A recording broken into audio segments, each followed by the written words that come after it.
Uncanny X-Men issue 135, the cover. The cover where the Dark Phoenix is grabbing the X-Men and crushing. It is the cover. The cover I remember, the quintessential cover, the cover of the best X-Men story arc, in my opinion, ever. This is a great cover. This is a great comic. Let's dive in.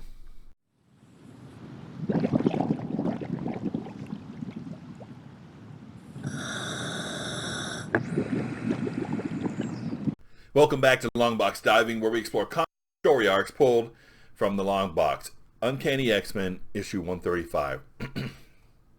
I remember this cover. I remember seeing this. Of course, by the time I came around, it was already in the back issues. But I remember seeing it. I remember going, this was fantastic. That was a great looking cover. She's standing there just crushing the X-Men title. And then we open it up and we get this page where it says Dark in dark letters and Phoenix in bright letters. And the words, "We witness the birth of a god." And I remember reading that and going, whoa, what's going to happen in this issue?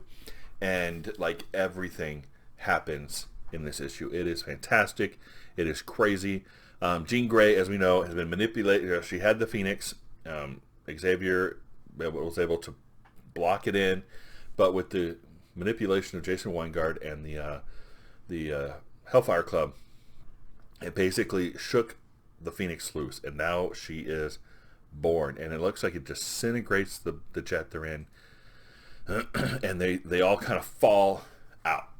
Boom, right? They're all falling out of the sky because they were flying along. And you just see Storm's like, Jean, no, and they're just going down. So Colossus is like, hey, I've got to go head first, and maybe I can get to the ground quick and try to catch everybody else. So he heads in, and it's like, boom, right into the ground, right? Then you see Nightcrawler tries to bamf. And he bamps close to the ground, but he's falling so fast that he's still just kind of, even though he's parallel to the ground, he's still flying that way, and he slams into stuff. We have Storm trying to grab Wolverine, because Wolverine was falling too, and this is back when Wolverine didn't heal as fast as he does nowadays. And so she has to save him and pull him up. And then Cyclops is like, Cyclops is last, right? So they swing back through. Phoenix is going after Cyclops, but they're able to grab him real quick and lower him down, and then with Storm kind of wraps this gale wind around Phoenix, hoping to kind of knock her off her game. Now, everybody's on the ground, everybody's still alive, and then Phoenix just kind of shows up, and it goes, yours was not an admirable ploy, Storm, but escaping me won't be that easy. And not for, so it's basically like, you've tried wrapping me up in the storm, nice try. But don't ask pity from the Dark Phoenix, my love. There is none in her. So like Cyclops is like, hey, for pity's sake, you are Jean Grey. You've got to break out of this. And she's like, there is no more Jean Grey. I'm the Dark Phoenix, and there is no pity. I don't care about you. I don't care who you are. I could destroy you as easily as I can let you live. I don't care. And so, Colossus tries to grab a tree to hit her with it, and she just kind of turns it back into normal, and the tree just like falls on top of him. And then she's she changed the tree into solid gold, so it's super heavy now and weighing him down. Wolverine kind of Wolverine comes to help, and and he gets attacked. And so they're all trying to hit her and try to stop her. And Storm tries to hit her with electricity. And then, it just nothing. Take your best shot. They couldn't do anything to stop Jean Grey, or Dark Phoenix for that matter. And then she's like, for all your power and skill, Aurora, I can't say her name. Aurora, you having a prayer against me. I can pick your mind clean and in the blink of an eye and know your plans the moment you think of them, and done. And she hits him 100 different ways, it says, and basically she just wipes the floor with the X-Men. Colossus can't do anything. Nightcrawler can't do anything. Storm couldn't do anything, and the last two X-Men just kind of fall. You've got Wolverine and Colossus under a golden tree. The tree just fell over. It's gold, and she's like, yeah, easy, boom, nothing. And for a moment, the goddess mask slip and Jean Grey's face shares a grief, and then it transcends and it goes away. But moment passes and humanity fades, and perhaps forever, and only the Dark Phoenix remains. So they can tell Jean Grey's kind of still in there, but there's not much you can do. So back with the Hellfire Club, you have the senator show up. I can't remember his name, Robert. And so he's there. Everybody's escaping. No, Senator Robert Kelly. That's what it is. All right. And and he's like, hey, go arrest the X-Men. They're over in the park. Sebastian Shaw's like, I don't know what they were doing. They came here, the Hellfire Club, and they attacked us. So basically, he threw. Even though it was the Hellfire Club's fault, they started all this. They created the Phoenix, but they're kind of throwing all blame onto the X-Men because nobody knows they're mutants. So it's kind of a hidden thing. So what about Sentinels, right? And what about and he's like throwing the X-Men under the bus, right? And so over in the park, we see lightning bolts flashing, we see all this, and then we see the Phoenix, the Force, manifest. And like he says, the Saints preserve us. There's nothing you can do against that, right? We see the Fantastic Four are alerted. Phoenix is back. We see Spider-Man's alerted. Phoenix, and we see Doctor Strange. He's like, I sense images of great mystic power, great passion, great evil. But what meaning do they have for Doctor Strange? And then we see, Silver Surfer. The child of the stars, so like the Silver Surfer, and yet not like me at all. She is human, flawed, and that flaw bids fair to destroy her. I must aid her if I can. So she is basically Dark Phoenix, and she is right up into space. And it's crazy, right? So she flies away. Just then, Hank Beast finally shows up, and he's there with the X-Men, and he's checking on Cyclops, and he's checking on Storm. Hey, is everybody okay? And then we go back over, and so he kind of gets everybody up, and everybody, they're all hurt, they're messed up. And then we're back over to Muir Island, and we see, them land there. The X-Men are heading that way. In the Quinjet, but then we see Angel talking to Professor X. We see Banshee talking to McTaggart. And she's like, for the past 2 hours, my remote scans show Phoenix power increasing along a geometric curve with no end in sight. She already dwarfs any mutant we've ever charted. If you want a convenient buzzword description for her, cosmic fits that bill nicely. So she is way above anything they've ever encountered, way above Omega level mutant. She is, there's not much they could ever do to stop her. And so she's out in the cosmos.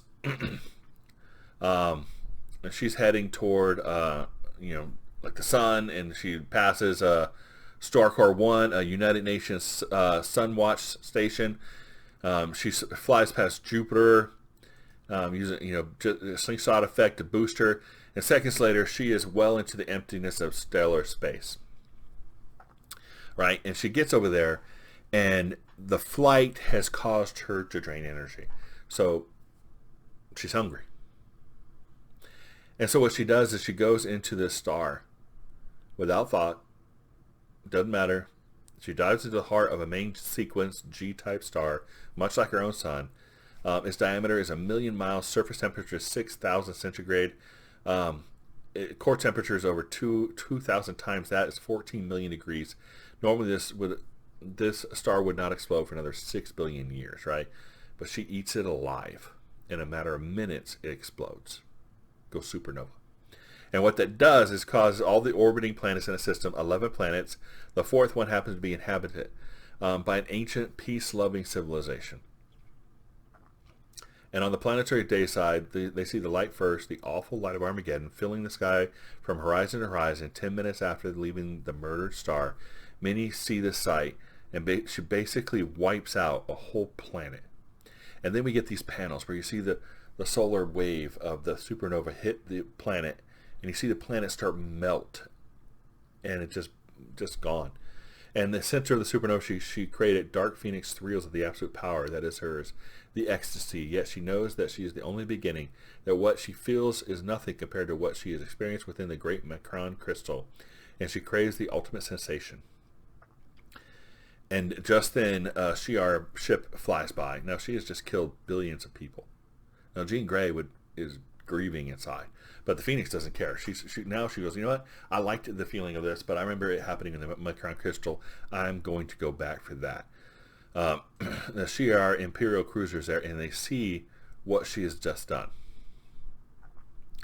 And so they have to, they see Phoenix flying out, and they have to let their main base and Lalandra that the Phoenix is back. And so she kind of blows the ship up, and she hits and he's like, hey, let the Empress know that before we die that the Phoenix is back. And so they do. They let her know, and minutes later she's running, and we got to get everybody back. We got to get everybody in the war room because we know she's going to come from the Crown Crystal, which is in Shi'ar space, and there's not many of us that can do anything to stop this. It's the Phoenix. It's like, Lilandra, can you see? We're beaten. No weapons, no powers. My crew mostly dead. Ship is ruined. Gut it, Hulk. And you see the Phoenix bird behind, just like ripping into it. And he's like, farewell, Lilandra. And bam, boom, the ship destroyed. And it explodes, and they have to. It's gone. Phoenix has just killed a whole planets, 11 planets, killed billions of people, destroyed a Shi'ar ship, basically started a war with the Shi'ar space, and there's not much they can do about it, right? And so you go back into Westchester, they're at the school, and so they're all eating and they're drinking coffee, and Cyclops holding his head, and he pops his head up, and he's like, oh no. They're like, what's wrong? She goes, it's Phoenix. I can sense her mind because he has the rapport with Jean. I can sense her mind through the psionic rapport we share. She is returning to Earth, and she's hungry. Yeah, not good. So that is issue 135. We can see the Phoenix is in full power. The Dark Phoenix is in full power. The Dark Phoenix just ate a planet, killed billions of people, started a war with the Shi'ar Empire, and she wiped the floor with the X-Men. There's not much they can do. She's passed every Omega mutant they've ever done. Cosmic level. The whole world knows. Spider-Man, the Fantastic Four, Doctor Strange, Silver Surfer. It is like world-changing event here, and it's headed back.